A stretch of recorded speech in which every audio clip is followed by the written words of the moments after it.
월급 시청자 여러분, 불앤비어 시간입니다. 불뉴스 들어갑니다. 골드만삭스가 CPI 발표를 앞두고 시장 예상보다 CPI가 빠르게 떨어질 거라 예측했습니다. 또 골드만삭스의 리포트인데요. 챗 GPT 사용량 감소로 AI 거품론이 나오는 가운데 AI 기술주가 과대평가되지 않았다는 분석을 내놨습니다. 최근 들어 비트코인이 나스닥과 상관관계가 거의 제로 수준으로 떨어진 것으로 나타났습니다. 이것이 뜻하는 함의 함께 알아봅니다. 베어뉴스입니다. 월가의 구루 하워드 막스가 올해 두 번째 매물을 남겼습니다. 그의 매물가 있을 때마다 시장은 변곡점을 맞곤 했는데요.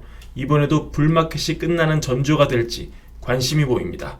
미즈호 증권이 S&P 500 지수가 4,100 밑으로 떨어질 거라 전망했습니다. 채권왕 빌 그로스가 미국 소비자 현금이 마르고 있다고 분석했습니다. 오늘 불뉴스부터 들어갑니다. 골드만삭스가 CPI 수치가 생각보다 빠르게 떨어질 거라 전망했습니다.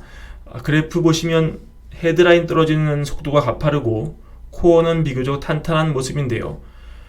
골드만삭스는 인플레 압력은 이제 과거의 일이다 라고 선언을 했습니다.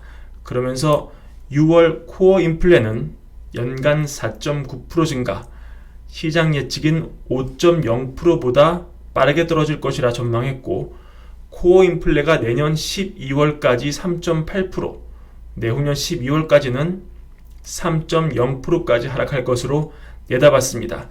그렇게 전망하는 이유는 크게 세 가지였는데요. 먼저 중고차 가격이 빠르게 떨어지는 걸 들 수 있고요. 또 CPI 기여도가 높은 주거비가 빠르게 하락하는 점을 주된 논거로 들었습니다. 그리고 여행 관련 인플레가 지금까지 기저효과 때문에 상당히 왜곡되게 나왔는데 이제부터는 그런 왜곡된 수치가 빠르게 없어질 거라 생각을 하기 때문입니다. 공교롭게 또 골드만삭스의 보고서인데요. 엔비디아를 비롯한 기술주가 거품이 아니라는 분석입니다. 업워크 리서치라는 곳에서 설문조사를 했는데 C레벨, 그러니까 연세가 많은 분들이 다수 포함이 되어 있겠죠. C레벨에서조차 73%가 이미 AI를 활용하고 있다. 또 상대적으로 연세 드신 고객이 많은 BOA 고객도 이미 6월 조사 결과 59%가 챗 GPT를 쓴 적이 있다.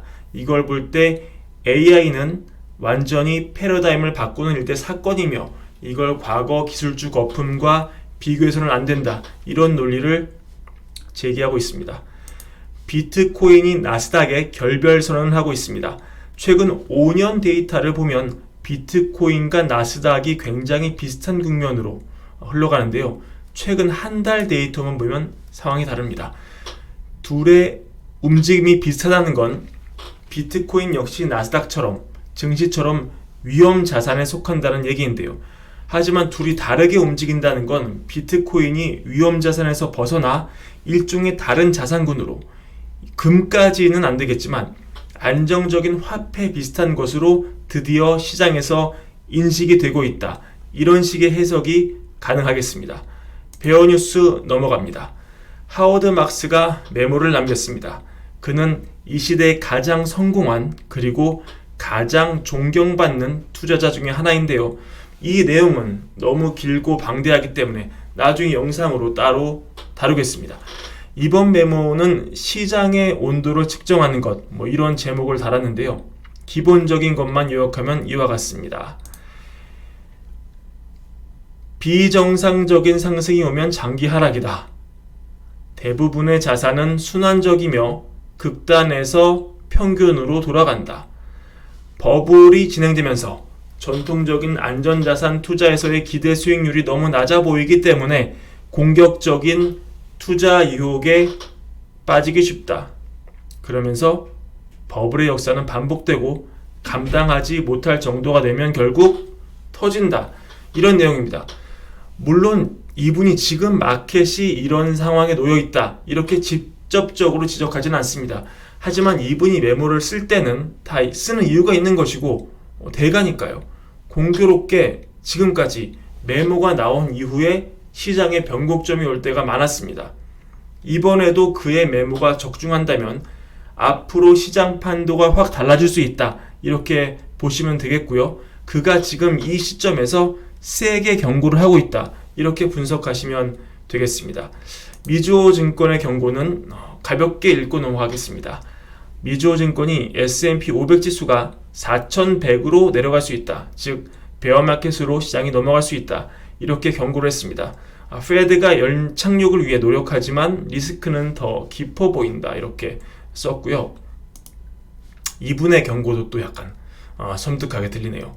채권왕 빌 그로스님이 미국 소비자 현금이 마른다고 썼습니다. 그동안 미국 소비자들이 팬데믹 때 거저 나눠준 현금을 쓰면서 경제가 돌아가고 있는데 올해 말에 현금이 바닥이 날 수 있다. 지금 다들 연준의 통화정책을 거론하는데 그게 아니라 지금 재정정책의 문제다. 이렇게 분석을 하고 있고요. 비슷한 맥락으로 JP모건의 반 미셸도 4월에 경고를 한 바가 있죠.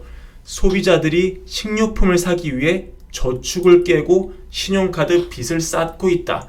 이런 시나리오가 지속된다면 올해 말 미국 경제의 핵심 엔진인 소비의 불이 꺼지고 상당한 수준의 침체가 올 수 있다. 이렇게 경고를 한 바 있습니다. 마침 해당 기사에 설문이 있어서 제가 가져와 봤는데요. 기사 내용이 어둡기 때문에 이렇게 답을 하신 분이 많은지는 모르겠는데 여튼 결과는 이렇습니다. 향후 6개월 안에 침체 발생 가능성이 있냐는 질문에 36%가 그렇다, 37%가 possibly, 아마도 그렇다 라고 응답을 했습니다. 오늘의 브랜베어 이것으로 마칩니다. 구독과 좋아요도 잊지 말고 꼭 부탁드립니다. 감사합니다.